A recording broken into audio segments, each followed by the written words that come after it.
everyone, today we are going to talk about fats, the most misunderstood and most talked about topic, where people say that what kind of oil is good for what cooking and how much of quantity of oil we need to use in our daily life. So fats, which are also called to be as lipids, is the third major macronutrient, which means it plays a really important role in our diet and nutrition. Fats also plays an important role in the transportation of fat-soluble vitamins, which is vitamin A, D, E and K. Third, it is also plays an important role in the overall growth, health and well-being of human being. As well as, it also called to be as backup fuel, which means when carbs are not available as a source of energy, we can rely on fat as a source of energy. So there are different kinds of fats are available. Today we are going to understand what are the different kinds of fats from different food sources, which are good for our health and which are not. Good fats, bad fats and ugly fats. So let's take an example. When you go to a nutritionist and talk about your overall well-being, she always give you the list of the foods which are very good for your health, which means should be the part of your diet every day. And there are certain things which she will say that once in a week you can have as a cheat meal, which comes under the category of bad foods, but once in a while you can try. Third is the ugly foods, which she definitely say you no to it. She will say you are not supposed to take these things because this is gonna definitely harm your health. So those things comes under the category of ugly fats. So let's get a detailed explanation. When we talk about the good fats, we talk about monounsaturated and polyunsaturated fats, which are basically liquid at room temperature. The benefits basically are lowers the bad cholesterol, reduces the risk of heart disease and stroke, provide essential fats that your body needs but cannot produce it. The best examples are olive oil, avocado oil and peanut oil. The second comes to be as the bad fats, which are called to be as saturated fats, which are solid at room temperature and can raise your good cholesterol levels. Risk of heart disease and stroke may increase, mildly elevates bad cholesterol level, which is called to be as LDL. Excess saturated fats in diet can be stored as triglycerides in the adipose tissue. The examples are butter, ghee and coconut oil. The third, which is called to be as ugly fats, also called to be as trans fats. It's a byproduct of hydrogenation process and remains semi-solid at room temperature. It can raise the bad cholesterol levels, can lower the good cholesterol levels, which in turn increases the risk of heart disease and stroke, can also increase the risk of type 2 diabetes.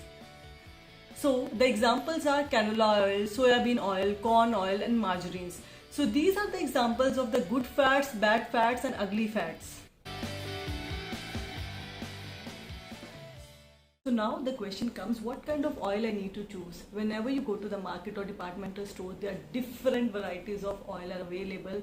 So you get a dilemma that which one I should buy and which one is good for the cooking. Starting from the refined oils to mustard oil, extra virgin olive oil, peanut oil, sesame oil, avocado. It's so confusing that which oil you need to buy.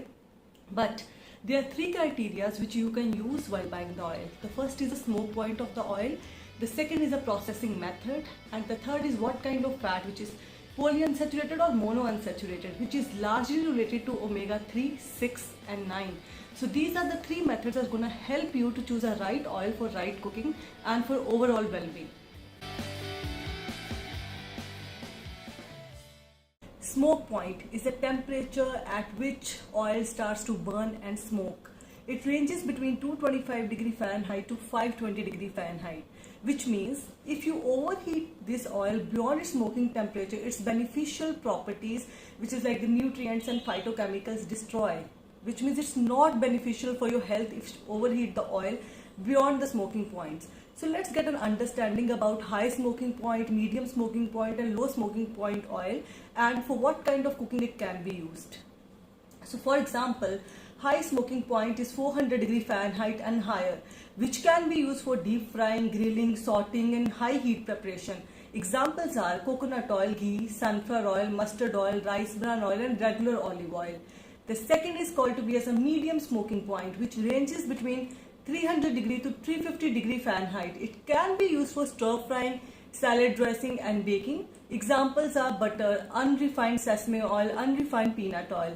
The third is called to be as a low smoking point, which is lesser than 300 degree Fahrenheit, Not for cooking, definitely not for cooking, but good for salad dressing and dips. Examples are extra virgin olive oil and flaxseed oil. So in this way you can divide different kind of oil on the basis of smoking point, and you can choose the oil on the basis of what kind of cooking you're gonna do.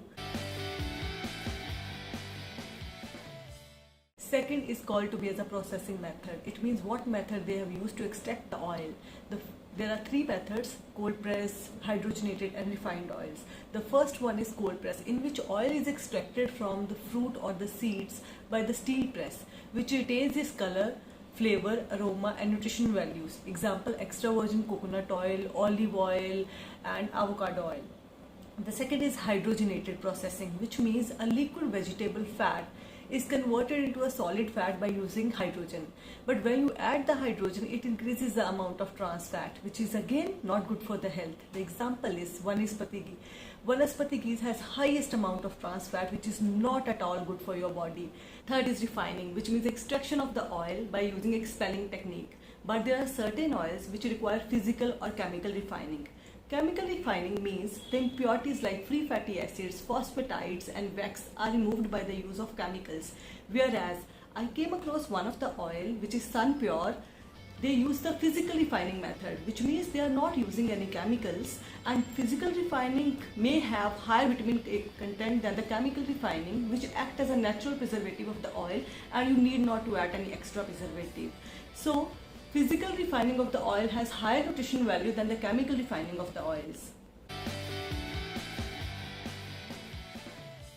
Let's talk about different kind of fats present in different oil. When I say different kind of fats, I am largely talking about saturated fatty acids, monounsaturated fatty acids, which is called to be as omega-9, and polyunsaturated fatty acids, which is omega-3 and omega-6, is alpha-linoleic acid or linoleic acid. When we talk about omega-6, it is called pro-inflammatory, which means it increases the inflammation in the body, whereas omega-3 is anti-inflammatory, which decreases the inflammation in the body.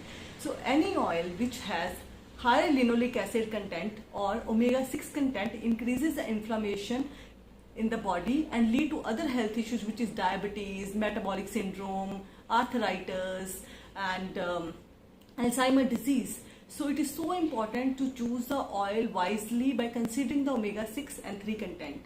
Then is MUFA, which is omega-9, very good for the immune system, skin health and brain health. Then saturated fats, the best example is ghee, good for your intestinal health, brain health, immunity, heart health. So if you look at the diagram, this diagram clearly gives you an understanding that different oils has different content of saturated fat, monounsaturated fat and polyunsaturated fat. Again, in polyunsaturated fat, any oil having higher content of linoleic acid is not good for the health. Some amount is required definitely, but in higher amount it is not good. So the required ratio for the human health for the saturated, monounsaturated and polyunsaturated fat is 1:1:3:1. So you choose the oil in this ratio so that it is helping you to improve the health. So now we got a better understanding of different kinds of oil, but how much we need to have in a day's time? According to the RDA, 3 to 5 teaspoons is allowed for a healthy adult. So choose the oil by considering its smoking point, processing method and types of fat available in the oil.